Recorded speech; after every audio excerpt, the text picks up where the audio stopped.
Adelaide in 1860 saw two very different moments in its history. The first footy team was formed, the Adelaide Football Club. And it was also the year when the Institute was constructed on North Terrace. It's our oldest cultural building. The game and the fine building finally came together with an extremely popular result in 2017. Now part of the State Library of South Australia, the Institute housed the Football History exhibition in a league of its own, celebrating 140 years of SANFL. The crowds who kept on coming right through the 2-month season enjoyed browsing through more than 800 items and photos, but what they didn't see was what you might call the pre-season.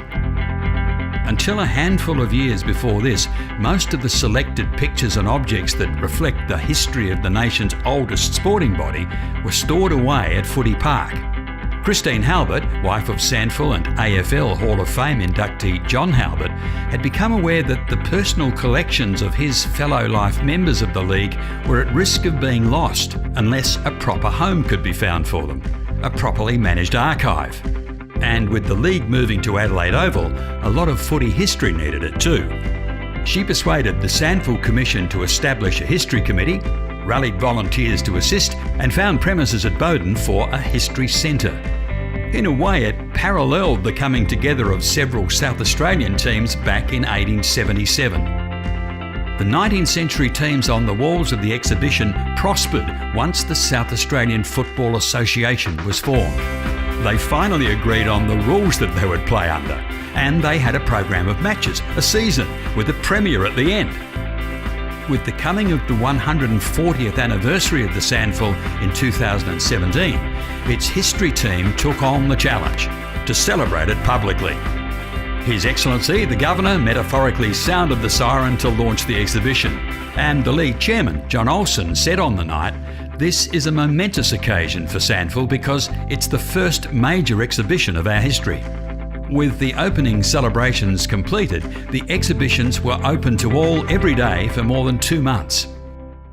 So in the grand old Institute building on North Terrace, what did people see? What did they sense?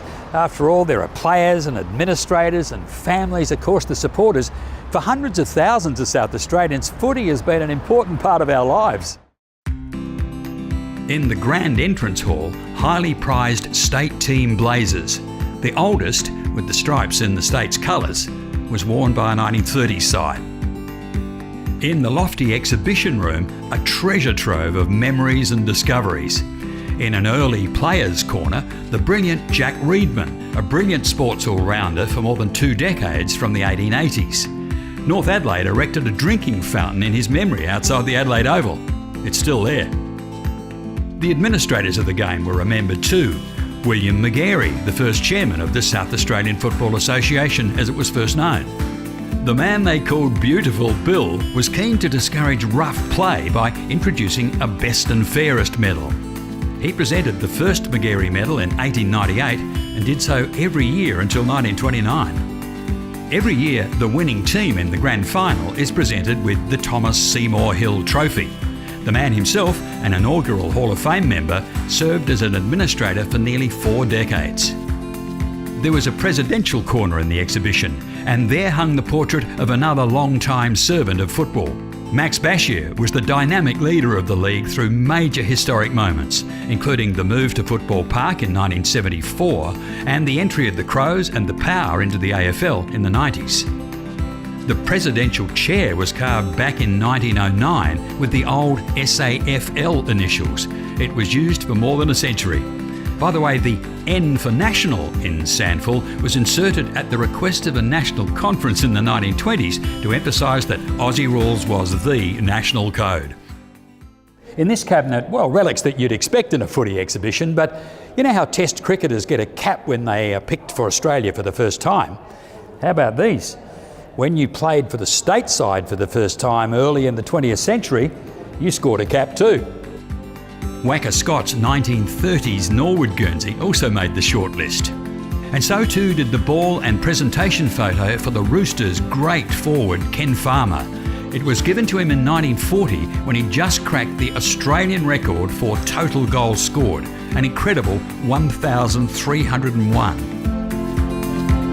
The giant collage on the wall of the Institute building room was crammed with stories, documents and photos to give visitors a sense of how varied are the 5,000 items in the SANFL History Centre collection. In all, about 800 of them made the trip to North Terrace for 9 weeks of public access. Exhibition director Christine Halbert rallied a team of 20 guides to help explain what was what. All of them work as year-round volunteers, and the Meet the People project proved to be entertaining and rewarding. We heard countless stories as club supporters found their own gems and memories. On the giant story wall, which bits were the most popular? Sports historian, Glenelg tragic and regular guide, David Jenkins. It's the photos and the memories of, players that they've seen or heard about. Like these 3 happy souls. Who were they? Jim Dean, Jack Coburn and Dan Moriarty, of course, who features above. 6 Magarey medals between them. South Adelaide stalwarts revere them to this day. The Double Blues' Taffy Way won the 1903 medal. He used to ride his horse from Wollonga about 45 kilometres to get to an Unley game. Long way home if your team lost. The girls playing football on the old Jubilee Oval gave an insight into how the First War affected Adelaide families. In 1918, 2 department store teams helped to raise funds for wounded soldiers returning from the Western Front. On another wall, more revelations within elaborate mounted photo montages from carnivals more than a century ago. The inaugural interstate competition in 1908 was in fact an Australasian carnival. A New Zealand team played in the Melbourne event. Once lost in storage, these beautiful and historic displays were reframed in the 1980s to adorn the members' dining room at Football Park. Another glass cabinet evoked hundreds of Barracas memories. There were club badges dating right back to a 1921 Glenelg memento, depicting the famous old gum tree at the Bay. And more footies. This one was presented to Sturt champion Paul Bagshaw when he won a long kick comp half a century ago. And this beautifully decorated ball was painted by Crows star Eddie Betts' auntie, Susan Betts, an internationally recognised Indigenous artist. Recent history was on show too, a modern-day football from the 2015 SANFL Women's Competition. One small spade, one giant shift. It was used to turn the first sod at Westlakes before Football Park was erected, the home of all things SANFL from 1974 to 2013. Of all the exhibits in 140 years of footy, this has got to be the most unlikely. An artistically painted dunny seat. A picture is still worth 1,000 words, and visitors proved that as they responded to the 350 or so photos in the SANFL 140th anniversary exhibition. An image from the 1966 Magarey medal count at Channel 9 amused Woodville Foundation ruckman Trevor Hoffman. He was in the picture just. His name was on the floor. Didn't quite get onto the tally board. But then, a family find. A couple of steps on, he found his dad, Arthur, in the victorious 1926 SA team who historically beat the Vics in Melbourne. It was a long time between drinks. The next state team to do it took off in 1963. Bob Shearman, then with West Torrens, was captain of the All-Star side. Port Adelaide's 9-time premiership coach, Foss Williams, was at the helm. In the middle of the beautiful 19th century chamber, an exhibition within an exhibition. 53 Magarey medals. They'd never ever been brought together and seen on public display before the SANFL 140th anniversary event. Exhibition curator Christine Halbert has been a detective on the case of missing medals for several years. She's keen for even more to come into the collection, on loan, donated or replicas. Every one of them, from the first in 1898 right up to 1990, had its own unique design. I mean, you look at them, they're absolutely beautiful works of art. They're works of art. And the people who designed them have just done a wonderful job. That's strikingly clear in the 3 consecutive medals won by South Adelaide's Dan Moriarty from 1919 to 1921, a feat never repeated to this day. There's a story about the 4 medals won by Port Adelaide's Russell Ebert. He's the only player to have achieved that distinction. his 4 were stolen, and then they came back very quickly with the local police force. The very first, awarded to Albie Green in 1898, disappeared just as he did a few years later. The Norwood Football Club has so far found no trace of what happened to their Albie. But amazingly, the medal was spotted in a Melbourne pawn shop in the 1930s and bought by a club official. The McGarrys made a sparkling centrepiece in the exhibition room. Now that wasn't all of it by any means. There was a lot more to come via the pop-up footy cinema, where people could take a break and take in some great games of footy and interviews with the legends.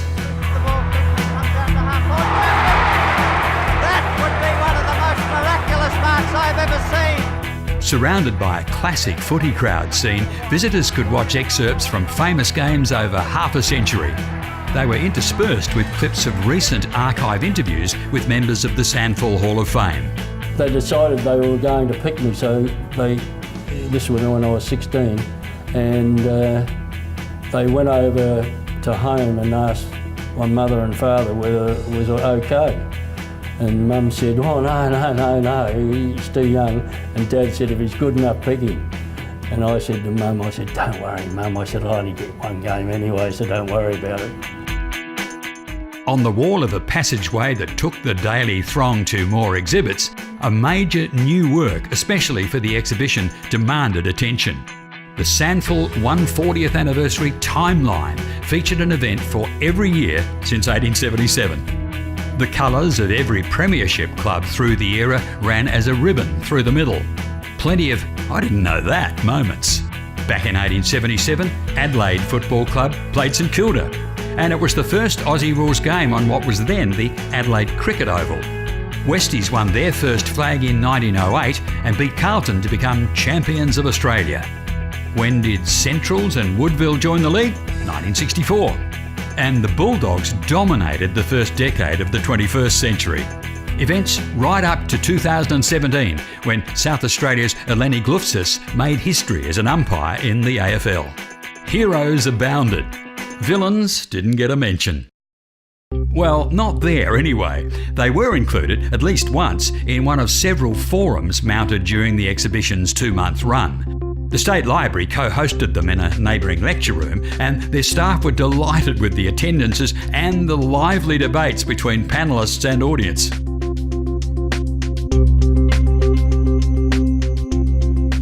The exhibition, meanwhile, was open every day from 10 till 5, and it was free. And yet more awaited our visitors. In the anteroom, more gems. And this is one of my favourite photos, the grand final of 1946 at Adelaide Oval, with a huge crowd of 53,473, which is just about the capacity of the Adelaide Oval in the 21st century, within a whisker for sport and not counting pop concerts. More beautifully presented national carnival collages from late in the 20th century in here, culminating in a couple of Glenelg notables, Graham Corns and Chris McDermott, proudly raising the Bicentennial Cup for SA in 1988. In this cabinet, amongst the paraphernalia, some cheeky advice for women who went to the football in the 1950s. Finely decorated sheet music for a song celebrating the leather sphere itself, and a tiny gold version of a very early football. The guides loved pointing it out, including History Centre regular Lee Sando. It was presented to the captain of an Adelaide side who played in the first ever intercolonial game against the Melbourne Football Club. In 1877, so it's the oldest thing in the exhibition, and I love showing it to people and explaining the story behind it. The exhibition included a small SANFL graphic that told a big story, and it brought us right up to date to 2017. As the poster said, we're shaping the future from the grassroots up. That means around 33,000 kids playing club football across the state, and it also includes more than 60 junior girls teams. We love footy obviously applies to all ages. You simply cannot bring more than 200 old scrapbooks in for display. But now there is a way of giving the public access to the sagas of some of the 34 players who've donated them. Brilliant Sturt forward Malcolm Greenslade kicked 9 goals in the Blues' 1969 premiership win.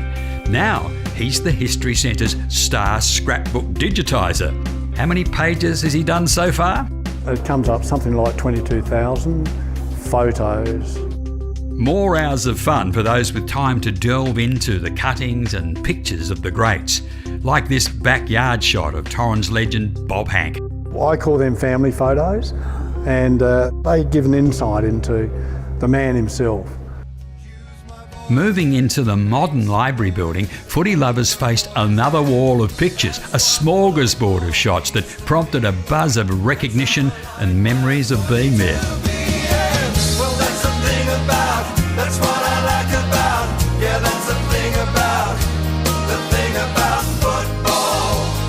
That's what I like about, yeah, that's the thing about football. That's what I like about, yeah, that's the thing about football. That's what I like about, yeah, that's the thing about football. Beautiful old player portraits seemingly etched into glass windows made for a leap in time for visitors, because next to them was the newest item in the whole show. Brian Charlton's magnificent shot of the 21st century Adelaide Oval was taken only a few weeks before the exhibition opened.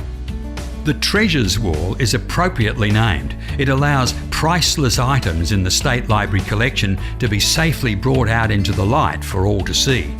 Throughout the league exhibition season, it was laden with special gems from community football's past. The library's companion exhibition, Straight Through the Middle, saw viewers marvelling at old hats and old cars, even horse-drawn sulkies surrounding country ovals. The mission of the library states, we will ensure that current and future generations enjoy, experience and learn from our South Australiana collections. They definitely kicked a bag of goals here. Library exhibition curator Mark Gilbert highlighted valuable old photos of the oldest continuing Indigenous football club in Australia, the Coonabba Roosters. We have a couple of wonderful photographs where people will recognise some of the names from 1925 and 1960, names like Betts, O'Loughlin, Burgoyne, Davies, names in football that have gone on to be quite famous, of course. From the children's collection, there was a doll in a hand-knitted footy jumper, a 1906 postcard, games, family things. The most poignant story that emerged from the exhibition related to a film of a country game in the mid-north. A lady had just come into the area. Just as she turned, she saw video footage of her husband, who had passed away some years ago, and he was looking directly at her. He was the Balaclava captain coach and former North Adelaide player Alan Aldenhoven. It was 1969. Just a few seconds of footage, and the lady said that she stood there and watched on a loop about 10 times, crying her eyes out the whole time. One of the visitors' books resided near the Treasures Wall. Many of the tens of thousands who came left their thoughts. Reading them was very rewarding for the people behind the two exhibitions. The superlatives certainly sustained the volunteer guides. And the kids, predictably, stole the show. Not one, but two chances to spot your favourite team's colours to round things off. Thanks to the very creative students at Linden Park Primary School, a spare stock of old footballs turned into an art installation in the colours of the SANFL teams of today. This is a final flourish. Or if you were coming in the main entrance of the library to do something entirely different, well, this is surely a tempter, the brewery chimney tradition. Since 1954, the colours of the premiers have been painted atop the landmark brewery chimney, first in Hindley Street and now at the West End Brewery at Theberton. Thanks to them for these junior versions. It took 140 years to get it done, but the outstanding response from the public to the exhibitions proved just how richly entwined football has been in our lives. From the South Australian National Football League, thank you to the State Library of South Australia for hosting this unique exhibition in its history. And thank you to all who helped make it happen.